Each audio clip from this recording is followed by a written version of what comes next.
When it comes to disinformation ecosystem in Georgia, I would say that it's quite diverse in terms of the channels of disinformation. However, if we dig deeper to the stakeholders or the sources of disinformation, they might not be that diverse, I would say. To begin with, there are certain anti-Western and openly pro-Kremlin groups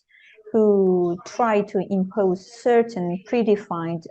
pro-Kremlin narratives and anti-Western narratives on the Georgian public.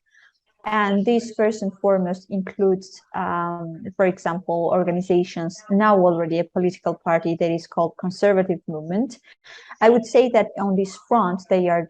so to say, the most influential ones, as their followers exceed followers of any other openly pro-Kremlin groups in Georgia. But at the same time, we've been having in the past also several openly pro-Kremlin political groups. Among them,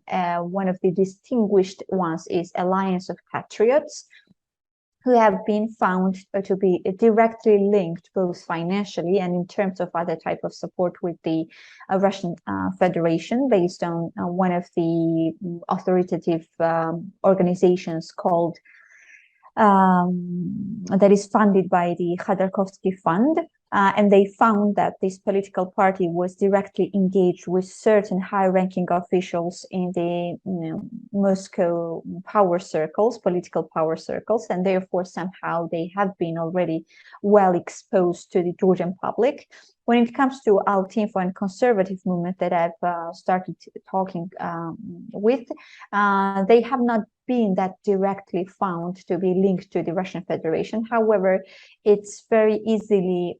observable if you go down and search for their narratives, for their statements each and every day that they spread on their affiliated TV channel, also called Altinfo. It is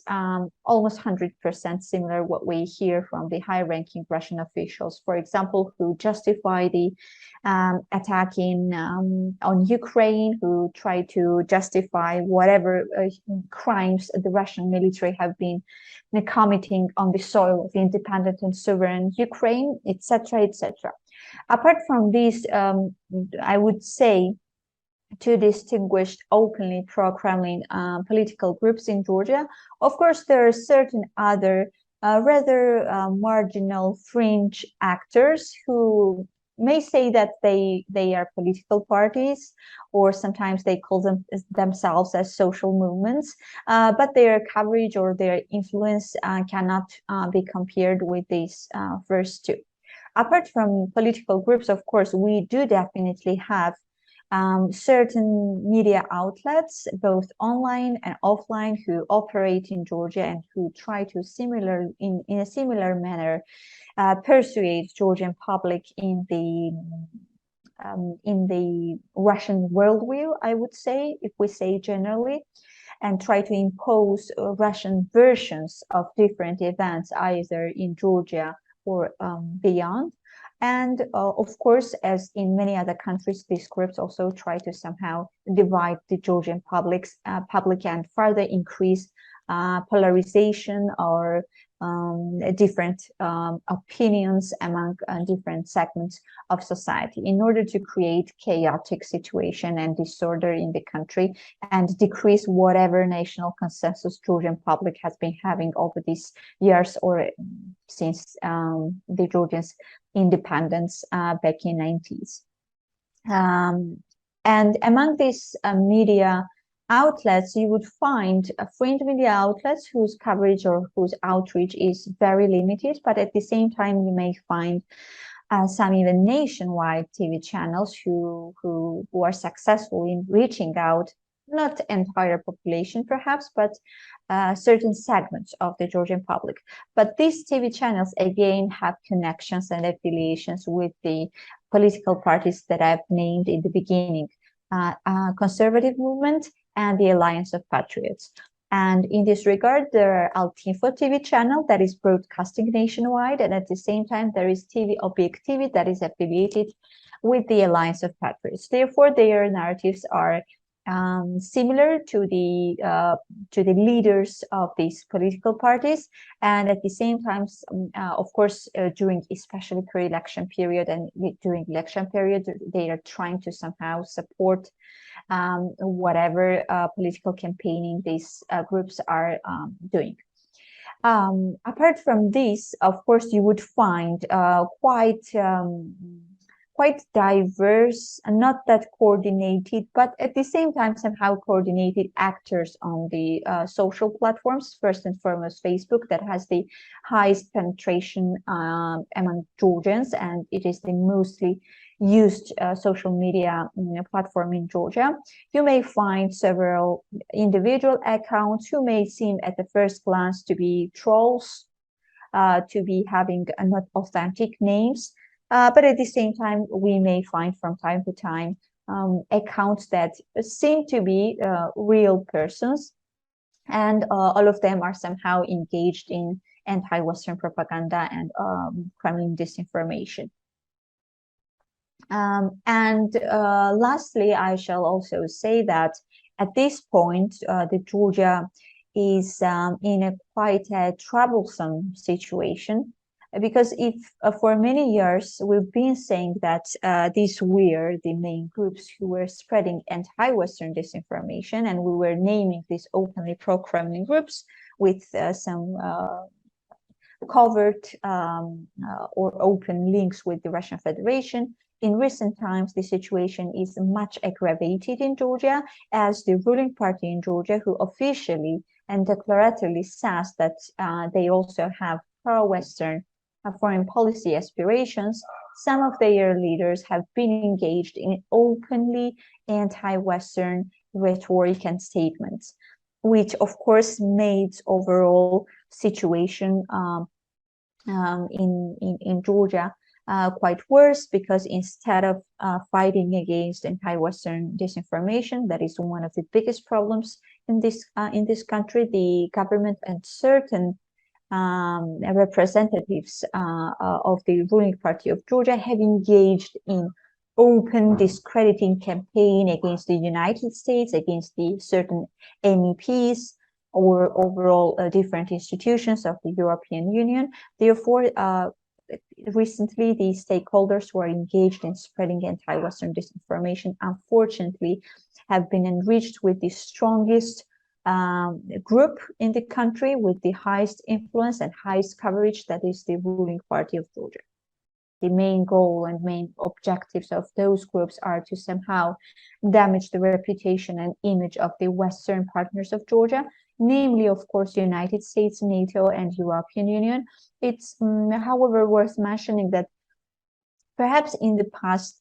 in terms of the much emphasis on the United States and NATO was obviously put in the sense that they were presented and portrayed by those malign actors as the powers who are trying to use Georgia as a military polygon, or who are using Georgia as a space where they are fighting against Russia, and again using the country as a platform for this fight. And in most occasions, the US and NATO related narratives somehow were also linked or connected to the military issues. While in terms of targeting European Union with disinformation and propaganda, here we're observing narratives that we are targeting Georgia-EU economic relations, or attempts to portray European Union as a threat to Georgian identity, traditions, religion, history, etc. So overall, EU-related disinformation was mostly trying to play with the conservative sentiments, whatever Georgian public might have in this regard, and to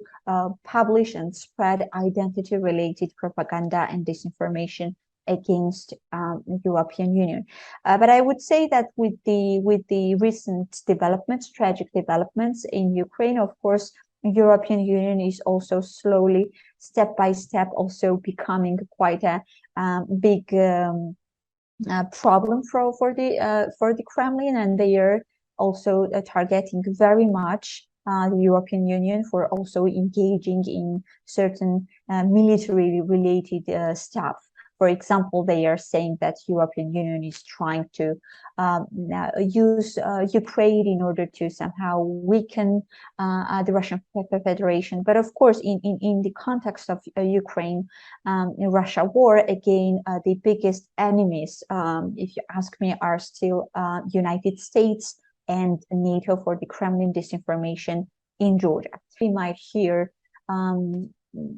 happening or taking place in the Ukrainian disinformation space, or whatever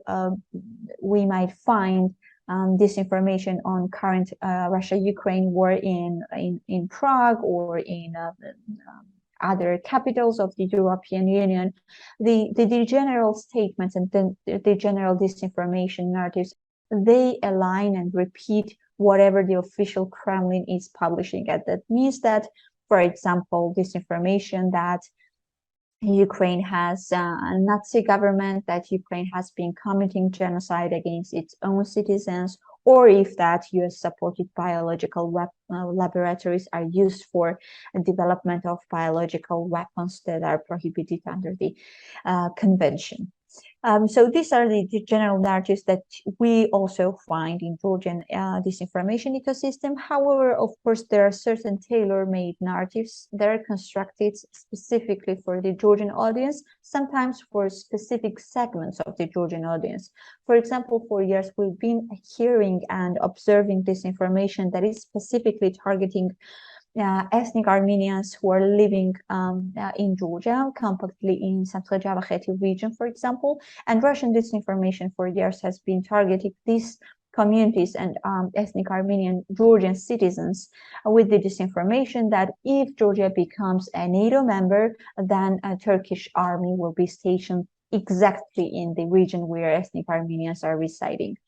And right now, for example, in case of or in the context of Ukraine-Russia war, we increasingly have been observing, and this narrative has been scoring the top, has the highest outreach and influence, I would say, even, is that is related to the disinformation that the Western powers also want to nudge Georgia into the war against Russia, and that Western powers are trying to force Georgia to open a second front against Russia in order to somehow help Ukraine in this way, and at the same time to further weaken the Russian Federation. And on this last narrative, unfortunately, the biggest problem right now is that certain representatives of the ruling party have also been engaged in this type of conspiracies that is targeting these Western powers, the United States or the European Union. And this happened partly due to the disinformation, of course, and the disinformation was, again, if we look at the sources who were spreading these conspiracies and sometimes absurd claims about vaccines or COVID pandemic itself, they were coming also from the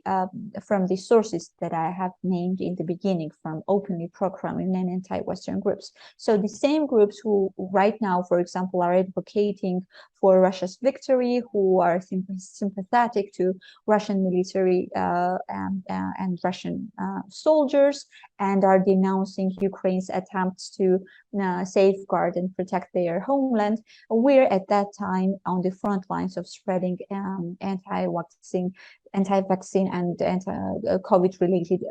disinformation in Georgia. And also, in terms of disinformation, also we shall mention that apart from very medicine or medical related disinformation, certain openly pro-Kremlin and anti-Western groups have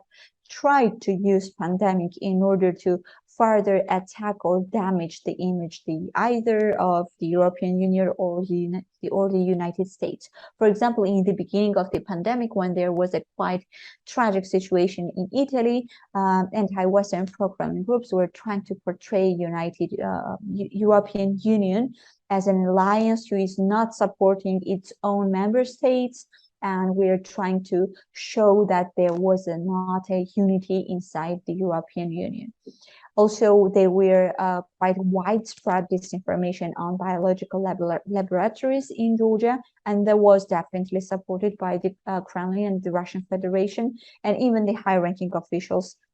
last year, if I'm not mistaken, or in 2020, when there was still a pandemic, they started promoting this false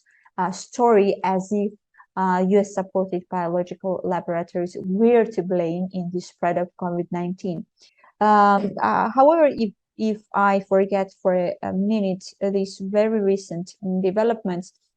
if you go to the strategic documents or different official documents of the Georgian government or the Parliament of Georgia, you would see that the on paper situation is quite well. The Georgian government has created certain designated units, Stratcom units in different ministries in order to fight against anti-Western disinformation. The Parliament of Georgia launched an inquiry process on disinformation and propaganda and came up with a report that includes recommendations of how different government agencies or the parliament itself should work in order to reduce malign effects of disinformation. However, none of the agencies or government units that I've named are properly properly implementing anything that was written on paper. For example, Stratcom units are mostly engaged in attacking independent media outlets who sometimes report on bad deeds of the government or have critical reports of different policies or actions of the government, while the Parliament of Georgia has not done anything to implement the recommendations that itself has adopted.